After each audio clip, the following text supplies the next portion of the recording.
Chief minister के चंद्रशेखर राव के हाथों अपने बच्चे का नाम रखने का वालिदैन का 9 साल ख्वाब पूरा हुआ। भोपालपल्ली मंडल के नंदीगाम गांव के एक जोड़े सुरेश और अनीता, जिन्होंने तेलंगाना तहरीक में सरगर्म रोल अदा किया था, उन्होंने 2013 में एक लड़की को जन्म दिया। उन्होंने अपनी बेटी का नाम उस वक्त के तेलंगाना तहरीक के रहनुमा चंद्रशेखर राव के जरिए रखने का फैसला किया।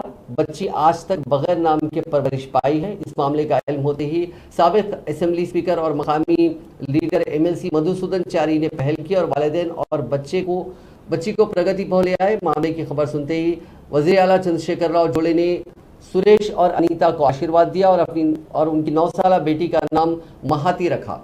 वजीर आला जोड़े ने रिवायती अंदाज में कपड़े पेश किए और उनकी मेज़बानी की। लड़की की तालीम के लिए माली मदद फराहम करने का तयख़ुन दिया गया। सुरेश का ख़ानदान ये सब देकर हैरान रहा और वज़ीर आला जोड़े से इज़हार तशक्कुर किया।